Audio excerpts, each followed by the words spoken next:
Here we are. Hi, we're here. Yeah, I think we're here. So for those of you that are here with us live already, we're here, Ella and I, and we're going to get started in a minute.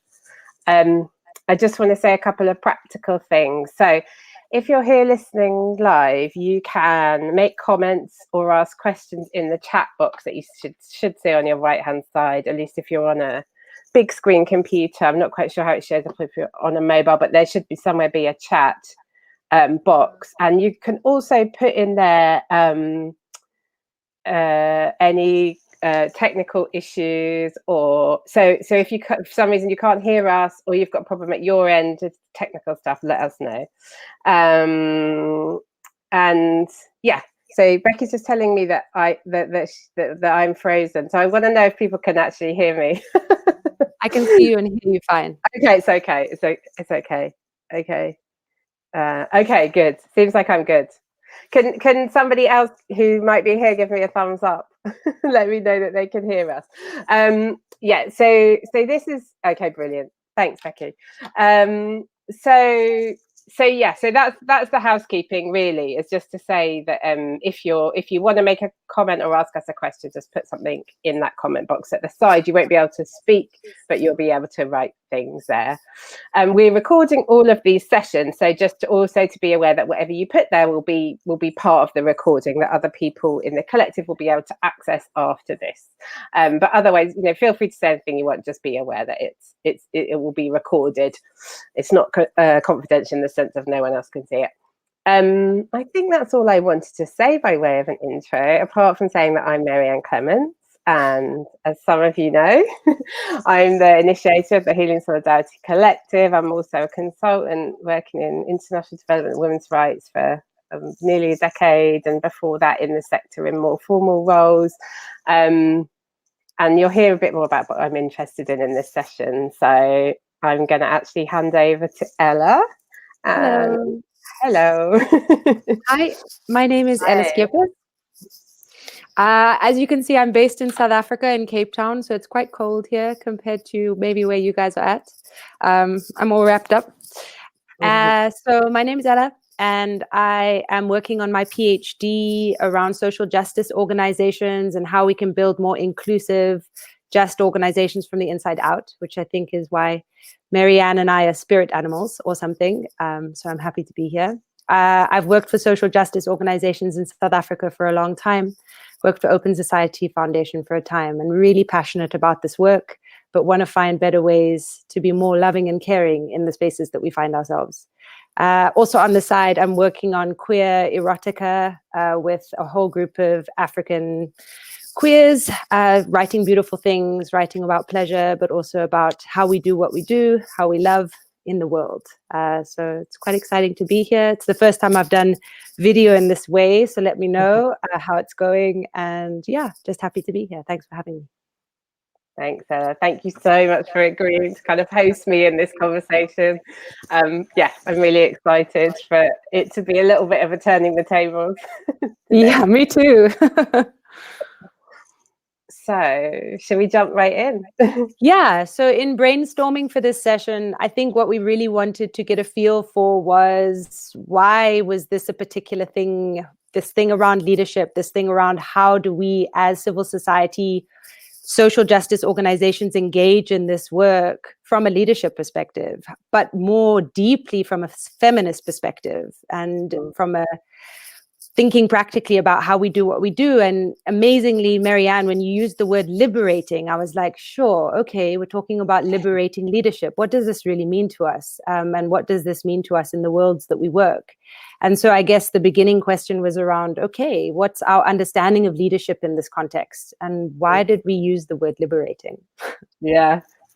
So great. It's a great question. Thank you so much for asking it, because I think that I'd had this little thought pattern of like, oh, liberating leadership. I love it. And not necessarily communicated why I love it and what was behind that thinking for me. So my thinking around leadership, as someone who's been both for a long time now in a kind of consultancy role, and then in other roles in leadership in my life that I'll talk a bit about later, But then previously in a more formal role as a leader in an organization, I have this sense of the word leadership sometimes confusing us, especially when we're used to this kind of hierarchical kind of leadership that focuses on an individual at the top of something, or that we perceive of being at the top of something, and that we can complain about, and that we can blame, and also that we look to for answers. Yeah. And I like to think about leadership as being also about the part of all of us that holds vision, that encourages others. And when I looked at the original meaning of leadership, I got a definition, and I'm sure there are many, but a definition that was about causing to travel and make movement. And I really love the idea of leadership as being about directing flow or movement, or just being a catalyst for that in some way. And I think about the question of like asking ourselves, where can I be useful? Whether that's in what formally looks like leadership or not. I think the idea of if we're committed to, if we've got a broader commitment to looking at questions of equity and meeting everyone's needs on the planet, where can I be most effective in directing flow and holding vision and encouraging people, whether that looks like leadership at any one point in time or not. And although I know a lot of what's in our documents in organisation maps out change in quite structured ways, in fact, maybe, it's something, it can be something, if we know it's often something much more fluid, then maybe what we think about as leadership could also be something more fluid that we cycle in and out of. And I quite like that idea of flow, being someone that can just slightly nudge things in one way or another, encourage people one way or another, hold some vision for time so that people can coalesce around things. And so I thought, like, liberating leadership from this idea of the hierarchy of the static, and thinking like, okay, well, what if that wasn't quite what we understood? What if we could understand something different? And what if we could think about what encouraging those capacities in us collectively and also in ourselves as individuals? So beautiful. that's kind of what I think. The idea of movement and flow also allows us to move between roles and routines, which I think is so important when we think about what roles and routines we play in organizations and how we engage with each other. But it also makes me think about what are the underlying values that we then create as a foundation for what this kind of leadership means. What is the quality of relationship that we create? And maybe part of that question is like, who are some of your leadership role models and why? Yeah, so I want to say a couple of things about that. So I want to say a bit about the work I've been doing around centering care and relationship in various different organizational and personal leadership contexts, because I feel like in a context where, like, it's my belief that so many of the problems that we're trying to challenge in the world, the injustice, inequity, can be traced back to inequitable relationships on some level, right? Between people, between countries, between communities. So I feel like there's something liberating about centering relationships and saying, like, it really does matter how we treat people and how we treat each other. And so then there's something about the quality of building cultures in whatever form we're working in organizations or in our collective spaces or whatever, that center care. Because it's really challenging to build cultures of care where they haven't been explicitly present. I've been that's whereas if it's something that we center in the way that we think about how we organize what we do, I think that can be a really kind of a liberating thing. And I think about the opposite of care in organizations being like a situation where people are basically expendable, where they just have to do whatever it takes to achieve X or Y goal. And if we center care and say, like, if people were never expendable, if we actually refuse to be expendable, then what's the quality of relationship that we want between ourselves to be able to make change happen? And it's not about the relationship becoming our purpose, but it's about, like, centering, caring for each other within the way that we do what we do, I think.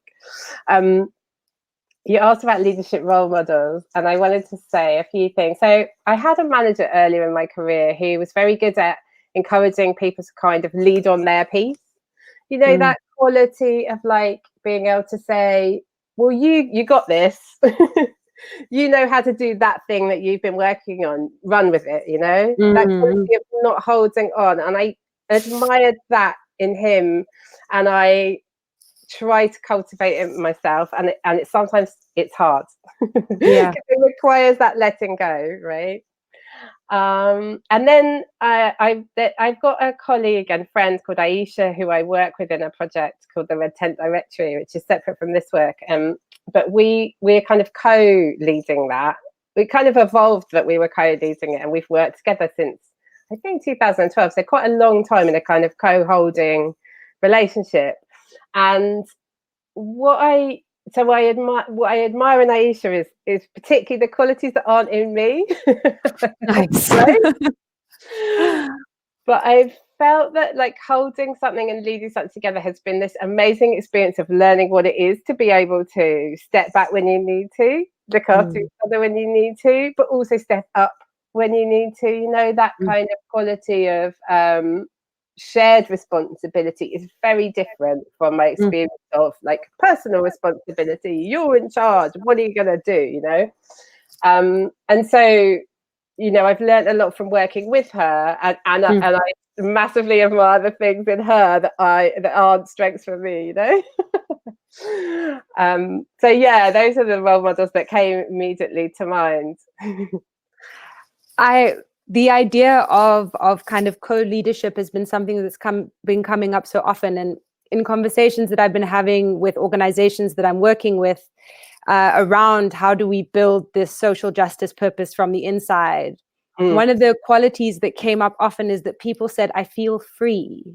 And that word surprised me so much, because it was this sense that they could move outside of their designated roles and responsibilities. There was a sense that they had distinct, this is my job, this is the space that I move in, I know what my accountability mechanisms are, so I feel held.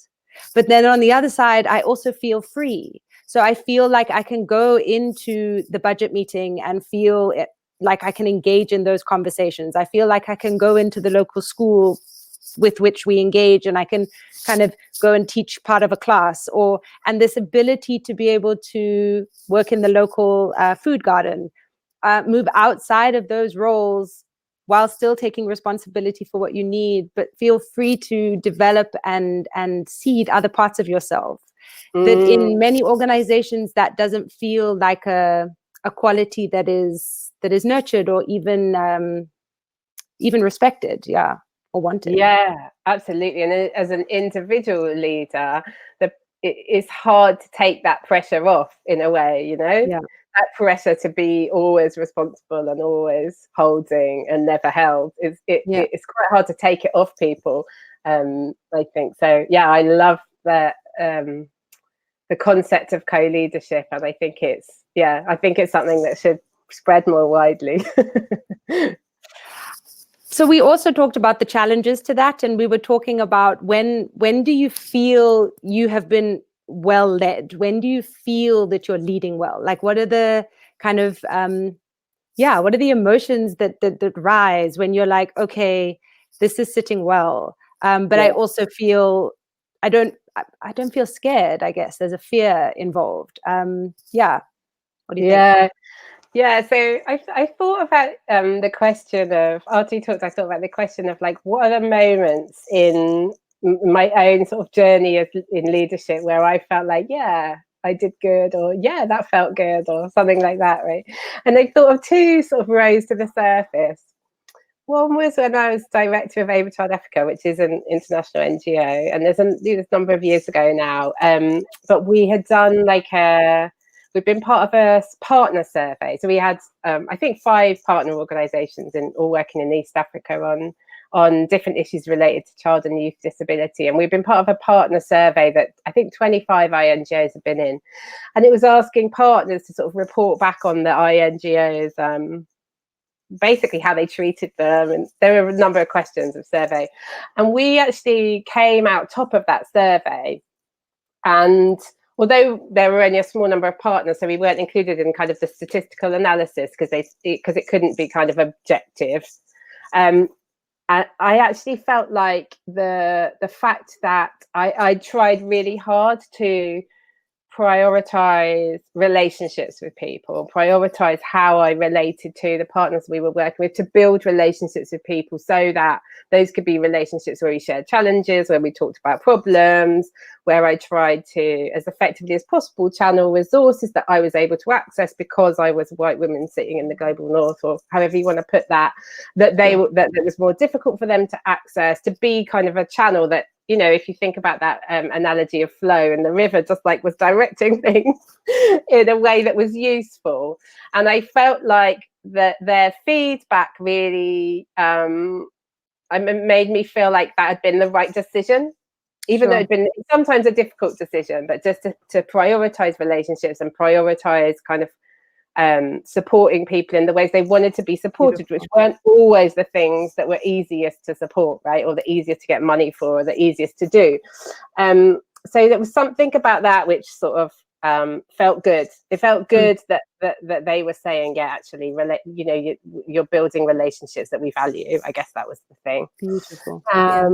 And the other thing was more recently, and it was feedback from someone. It was actually unrequested, but, you know, feedback that came from someone that I hadn't asked for, but from a team I was working with. And she said, thank you for being a leader who's not afraid to shift, adapt and change. Sure. And there's something about that for me, like to have that feedback that there's flexibility in how you lead.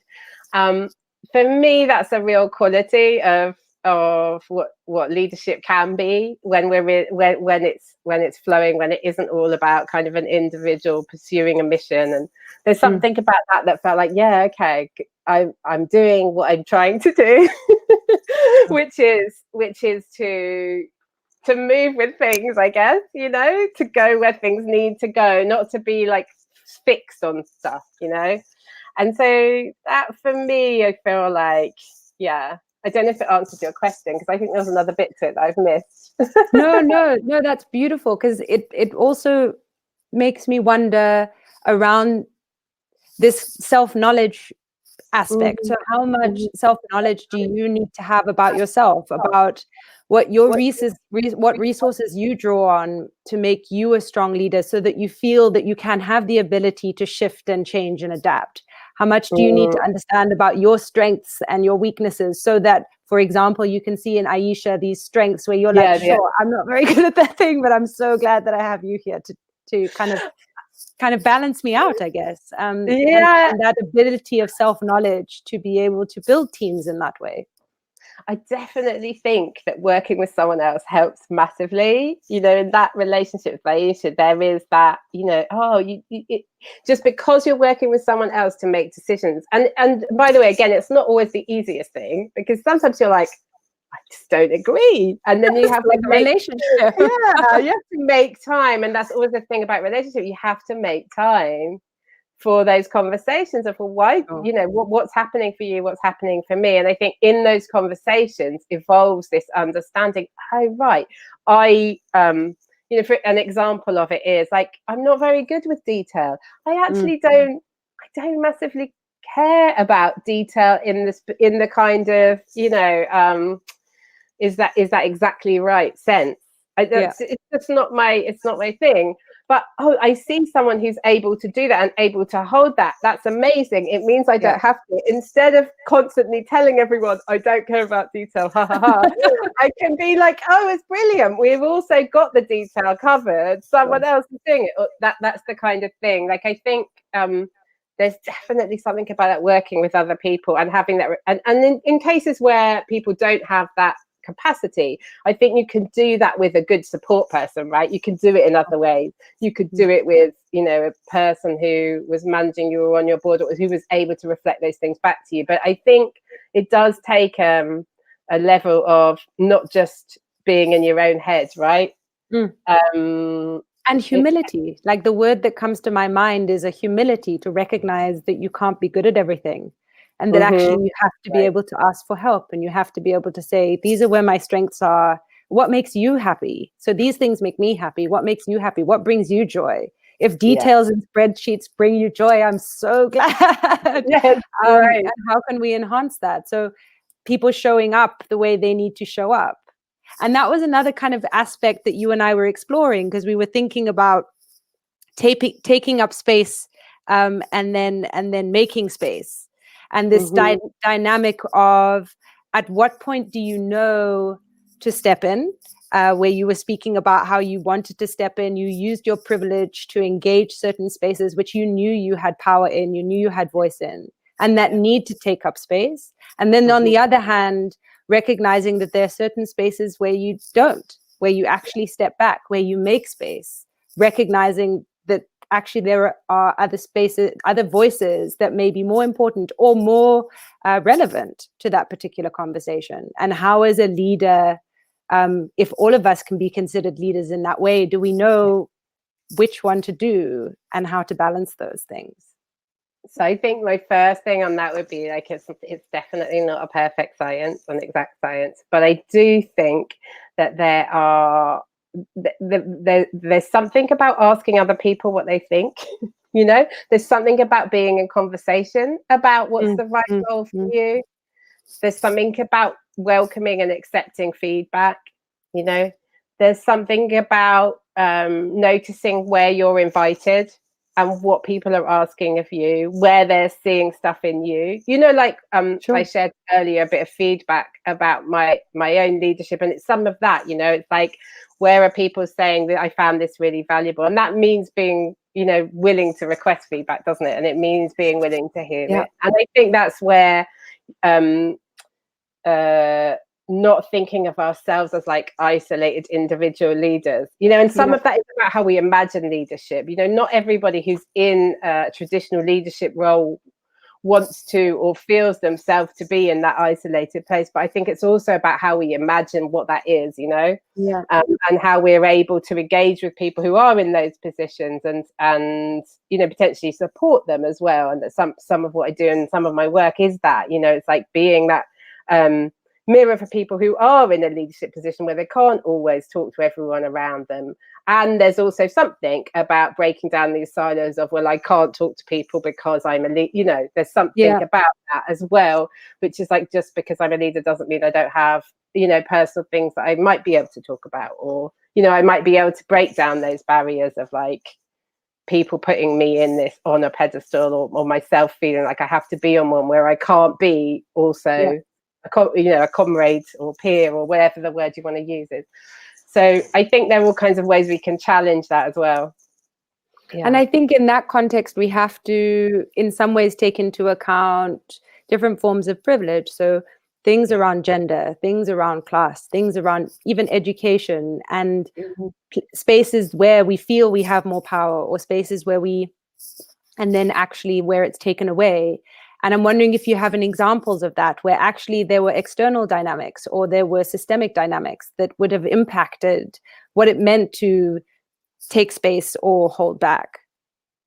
Yeah, it's interesting. I'm trying to think of a good example, but I think, I mean, there's definitely forums in international development, and this is just a broad example rather than a personal one, but when I see like, and I know other people have talked about this, but when I see like another conference or another panel in international development that's all white men, or even all white people, right, or almost all white people even, I'm like, we have to transform this space on this basis first, you know, right? We have to stop listening to voices that are all like ours, or all like those that have power.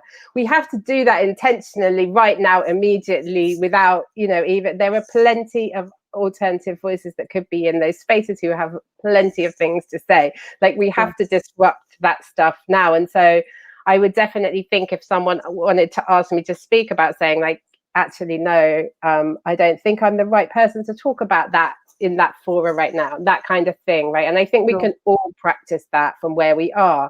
We all know about voices that are less heard than ours, you know, from wherever we are in this system. so I think that's a practical example, but I think that you can translate that into other settings, like where are you being invited to go? What are you being invited to do? And sometimes the right thing is to say yes, because you need to, you know, that there's a place where you can be the voice that challenges, right? And you're being invited into that space. And sometimes you're not sure and you have to figure it out. And maybe you go somewhere and then you're like, actually, no, this is not a space where my voice needs to be, you know? Yeah. It's not always clear cut like that. But I think having that, asking yourself that question, why is it me? Why am I here? And what dynamics are playing into why I'm being invited or I'm being sensed in this space or whatever that is, right? And it does mean people with more privilege being willing to not get the job, not make the speech, not censor themselves, right? It does mean that. And I just think we have to get used to what that feels like. And I'm really conscious that I'm talking now in this conversation, right? So I think that when we do speak, and sort of conscious that I'm speaking right now, I think trying to draw attention to things that aren't working, to be a voice that says, for example, in that example that I just gave, you know, what's going on with race in our sector? Why do we have all white panels, or why do we have organizations that are still run by all white boards and this kind of stuff? Being able to draw attention to those things can also be a useful use of your voice, right? So I think there's discernment, and there's asking people around you. There's not being in a silo about it, right? I hope that answers the question. Maybe we can get some comments. It reminds me of this kind of conversations that's happening in South Africa at the moment. There are a whole lot of social justice organizations whose founding leaders, a lot of whom were part of the apartheid struggle. They were kind of deep activists during the anti-apartheid era, and then started social justice, civil society organizations after the end of apartheid. And now there's a new generation that's kind of coming up. Mm-hmm. And there's this kind of tension between these older activists who have these incredible legacies of activism in South Africa, and most of them white, moving into this space where donors, as well as the sectors themselves, are asking deep questions about who is going to be taking up these new roles, who is going to be moving into these spaces. And then on the other hand, the young Black women activists saying in response, these roles, the spaces that you're asking us to move into, are toxic. Like, these organizations themselves, their cultures are very difficult. This is really challenging. And I'm wondering, when I think about collective solidarity, when I think about what we are trying to do in these kinds of spaces, what kinds of support systems, what kinds of things are we thinking about when we're saying, yes, we want to move into these spaces. We want this kind of intergenerational learning, but also leadership to start moving and taking place. But what does that look like, and what kind of support does it need? And it's such an interesting example of that, because I think about a conversation that I actually hosted before we opened the collective with Desiree Adaway, and she said the thing that's sort of I've been really thinking about, because she said, when organizations ask me, and she's a Black woman in the US that works with organizations, some in the sector, some beyond it. And she says, I tell them, I don't want you to go hire Black people. I want you to hire better white people first to fix this mess. And fix your house. Fix your house first. And while I wouldn't go around saying that, I think it speaks interestingly to what you're talking about, because where we have toxic organizations that aren't, fit for purpose, they can also just be a really difficult place to be in leadership, right?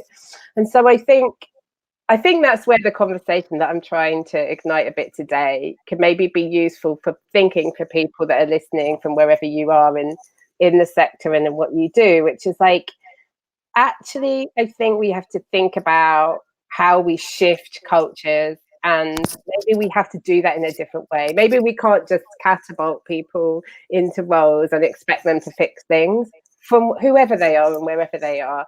Maybe there's something about how we structure organizations, how we think about models like co and collective leadership. We're going to look at some of that later on today, in a bit more detail. We wanted to draw attention to Frida, the Young Feminist Fund, who were in the previous conference, because they have a co-director model also, and we talked, when you and I talked previously, about how impressed we were by the way that they went about recruiting when the current co-directors are stepping back, and they put out a call for people to apply to be one of two co-directors. So they weren't looking for like two co-directors that were already in the team, but they were looking for people who are interested in being part of the organization, but in the capacity as co-director, and how they'd structured that quite clearly to enable that to happen. And I think just we can think about, well, maybe there are different models, maybe there are different ways, maybe the way to kind of quote unquote fix things isn't to find this perfect leader, isn't to find someone who's going to solve all our problems, but is actually to think about, well, maybe the structures that we're working with aren't the best way to make change happen. So yeah, I think about that, and then I also think about the piece that you've been talking about around, us not getting too obsessed by structure as well. I wondered if you wanted to speak a little bit to that, because I think it's an interesting kind of point of view on it too. Yeah, so I mean, a lot of the PhD work, I'm based at the Graduate School of Business, University of Cape Town, and of course, business schools want to teach structure. They want to teach, this is what human resources looks like. This is what a flat hierarchy looks like. This is flat horizontal organization. This is what a hierarchical organization. And we get so focused on form.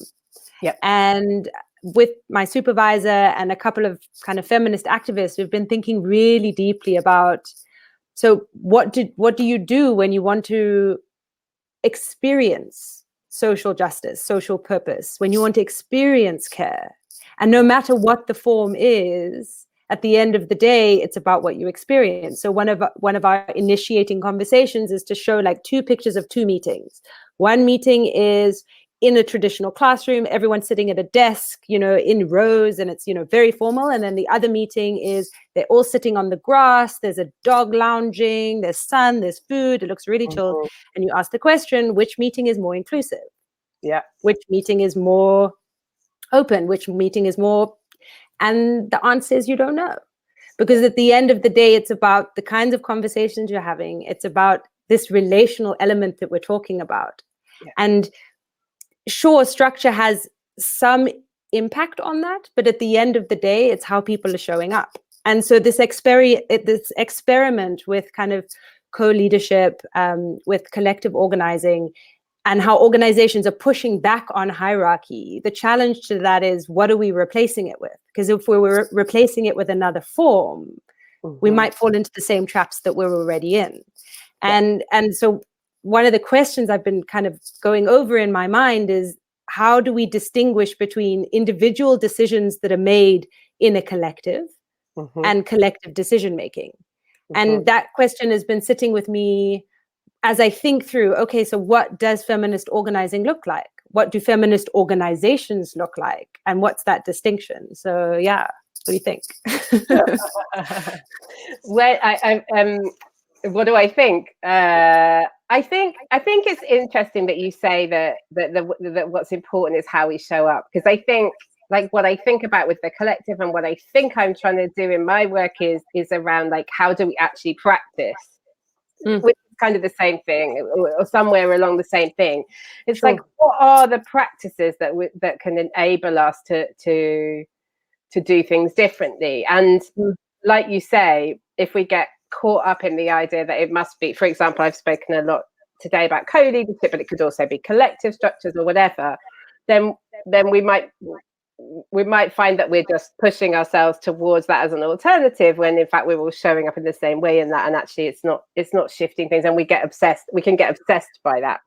So I think it's where I feel excited is around these qualities of relationship, these qualities of care, and trying to be in more intentional practice of them. And that's something that I think both anyone can do at any level. So it's really not it's not about like who's in charge, but it's about how do we all show up to it. And obviously whoever's in quote unquote in charge can model and support that in certain ways too. So it can come in different ways.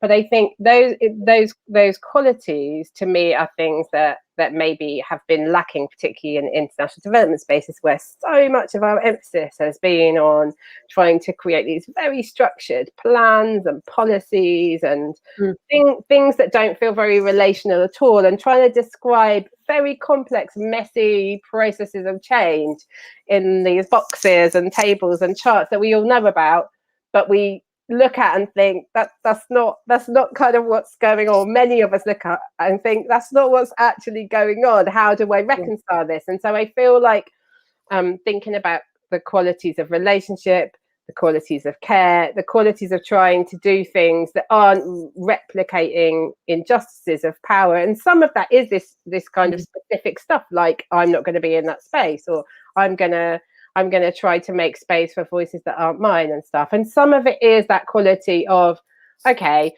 in this day, in this thing I'm doing, in this project, what would care and relationship look like? You know, let's ask those questions. Maybe we might still have to make our plan and whatever for our donor. Maybe we're not going to be able to step out of all these systems immediately unless we're totally operating outside them, which most of us aren't. But how can we bring in those questions? Like, what would be what would be a culture of care in my organization, or what would be like us being able to say at the end, actually, the relationships we built have meant something and have enabled us. You know, it's not just about having the relationship, but it's about how the relationship then enables you to do things, to build things, to make things happen that would have been difficult if you hadn't worked on those relationships. Because it's not only about, oh, let's have relationships for the sake of relationship, but it's about like, what is it that we're able to do when we've got that quality of relationship, that actually these other ways of working that are very focused on process and kind of simple outputs and outcomes don't describe enough, right? There's always been people doing these things within those systems, but the ways we've been describing our work often don't describe these qualities. So how can we describe those so we can help people think about them and center them in a different way? I think for me, that's where I feel really excited. And sometimes that is in those structures that sound different, and sometimes it may not be, you know. I'm imagining having this conversation with an MBA class and them rolling their eyes at me and me being able to say, you know what this means? This means we're talking about love. This means we're talking about love inside our organizations, of ourselves, of each other. This idea of care, like, what does that really mean? And it means love. And it's like that, it really excites me. And I can imagine them being like, oh, there Ella goes on one of her feminist rants around love. But it's so important because it also makes me think about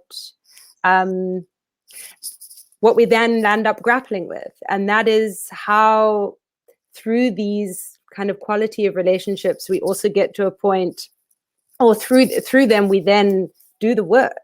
So then there's this thing around, okay, so through this quality of care, through this quality of relationship, we then are able to build collective agreement. Yeah. Because I think during the Fees Must Fall movements in South Africa about 4 years ago, attending student meetings and this kind of constant grappling with what the issue at hand was, but the conversation being held so carefully by the students themselves. There was a quality of care in the engagement, even in the fight and in the kind of movement for change. That quality of care was there, and it meant that there could be deep disagreement on strategy, on perspective, on how they wanted to go about doing it, what kind of protests they were going to do, what strategies, who were they going to approach, etc., etc., etc. But they got to collective agreement. It took hours, it took time, but because that space was being held in that way, it was. I remember sitting in that room feeling, this is what collective leadership feels like. This is what it means. We don't all agree. we don't even come to consensus, but we can come to a place where we can move forward and we can have a plan. And everyone, even if they don't agree with the plan, will be on board because we managed to get to that place where everyone's perspectives were presented, they were debated, they were engaged with care, and then there was a way forward. And there's something there. I'm wondering, especially in these kind of big international organizations, how can that find its roots? Is that even something that is wanted or to be rooted? I guess, yeah. I guess I want to sort of speak a little bit to that by sort of unpacking a bit the what you said about love and how the MVA students would react, because I've been thinking about this and how to talk about it, but I keep coming back to there's something about and this, I don't know if it's the right way to describe it. I've been thinking about like healthy love, and it's not romantic love, but the kind of love that's like, I still want to be in connection with you even when we disagree, which is what you're talking about, right? Yeah.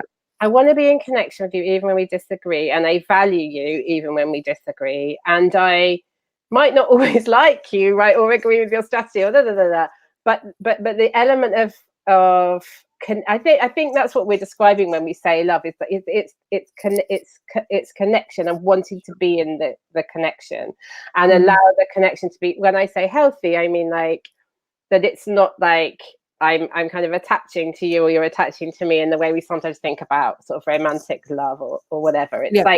It's like I know what's me and I know what's our connectedness. And I think, although I can see why eyes might roll, I think there's something really powerful in it.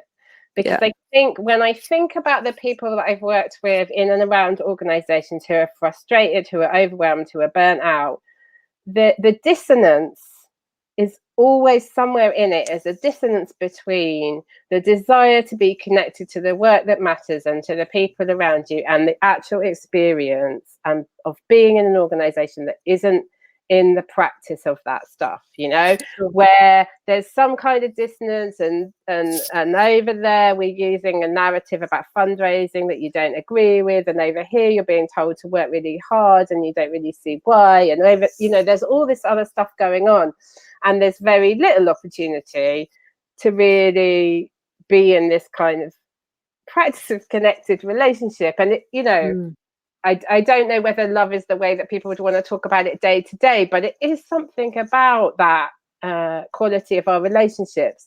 And when if I think about the recent Amnesty report that talked about toxic culture, and there are plenty of other examples of organizations, I'm sure, like that, where it hasn't made the news and stuff, but where we're organizations where people are sharing values about, or hopefully sharing values about wanting the world to be a fairer, more equitable place. I think like when we lose that, then there's something very difficult for people to reconcile, and it makes it very hard for them to be the most effective kind of directors of flow, if you know, to go back to what I said at the beginning, that they can be, because that dissonance kind of makes it difficult for us to be like, okay, this is what I can do, this is where I can be useful, this is what I can direct, where I can encourage and direct and be and share vision, and this is where I can step back and let things happen. It's very difficult to do all of those things if you just feel this real dissonance in your day-to-day experience of your work. So I'm for it. Yay for love. Exactly, yay for love, right? I wanted to just put out into the group if there are any questions that you guys would like to propose. I have a final kind of thought question that I'd love to ask, but if anybody else would like to put in some questions, I can pick them up after this one. So let us know what you guys are thinking, even if it's just a comment. My final kind of question was, we were talking a lot about who decides and how do you decide who leads, which kind of leads later on to the Frida conversation. But the reason why we were wondering around that was around kind of power dynamics in the sector. It was around donor dynamics, these expectations of who should lead organizations, and kind of in some ways directive, but also inside organizations themselves. And kind of, we have questions then around, what does succession planning look like? If the foundations of quality of care being built in the way that we're describing, what does this longer term organizational longevity look like? Do these organizations last forever? Or like, what does this kind of handing over and long-term vision, I guess, of organizations and holding on or letting go? What does that look like? Yeah, it's interesting because as you were saying that, I was thinking about this thing. I've often thought that the structure of kind of traditional structure of kind of charitable organizations, NGOs and stuff, with this kind of board at the top that make decisions and it filters down, doesn't always work particularly well. It can work great if in sometimes, but often it doesn't work particularly well, and lots of things go wrong on it. And I wonder if there is an argument for thinking about how that structure could in some ways be reimagined. Like if a board of people who've been somehow selected, and often it's not completely clear how, or often it's like, not a process that feels necessarily collective, and then deciding who's running an organization, there can often be issues with that, right? But there are great examples of people who are like, and Frida is one of them, right, where all the people that are receiving grants from the Young Feminist Fund are inputting into the decision of who's becoming the board of that organization. So there's a representative structure being created where the kind of communities that Frida serve are making the decisions about who's in that collective leadership team, which does form the legal board, but there's also a very deliberate collective practice about that, and the same then with their grant making. And I think we could all be looking to models like that, not to say, we should definitely replicate it, but to ask these questions about what's the quality of engagement in decision making that you can achieve if you're willing to think about different models. And also, as you were kind of alluding to, like, does this organization need to be here for the sake of being here, right? Because it's a really interesting point, and we quite, there's often this thought that, like, and I think it's a right thought, probably, international development needs to be doing itself out of a job. If we want a fairer world, we need to be doing ourselves out of a job. So if we want to be doing ourselves out of a job, then any kind of management of an organization that makes the assumption that we're trying to grow our brand, be here forever, get stronger, etc., as we know, many international organizations are in the practice of, and it's something maybe we've learned from other sectors and stuff. But if we're in that practice of assuming we'll be there, we're not asking those questions, right? So there's something about bringing those questions to the table at an organizational level as well as an individual one, which is like, what's the right role for us, Yeah, I think. What do you think? I'm wondering if there are any comments. Let us know if you have any questions. But I've been thinking a lot about this recently, watching different kind of activist friends of mine, and there's something, if we're moving from a place of care, if we're moving from a place of in ourselves and kind of acknowledging that there are different spaces we also find ourselves, then this question about holding on becomes different, because then it's about where can my skill and my passion play a role in strengthening all the work that we're doing. So, for example, my partner works for the Sex Workers Education and Advocacy Task Force in South Africa, and they had long conversations around kind of leadership that they have invested in. And, donors will say, oh, we'll send you on a fellowship, or we'll develop your leaders, et cetera, et cetera. And OSF will do that. And then OSF will be like, oh, but this leader left and went to a different organization, or left and, went to go and study, and there's this deep sense that that's a loss.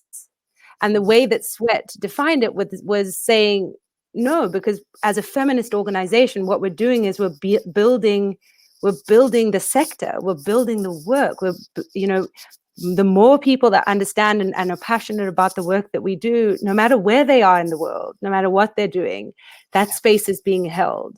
And they will take that messaging with them, or they'll take that cause with them into the world that they find themselves. And so maybe it goes back to that question of flow and freedom, that as we go into the world and we hold these values so deeply within us and in our practice, no matter where we are, no matter what we're doing, we are doing that work, and we're holding each other while doing that work and supporting each other.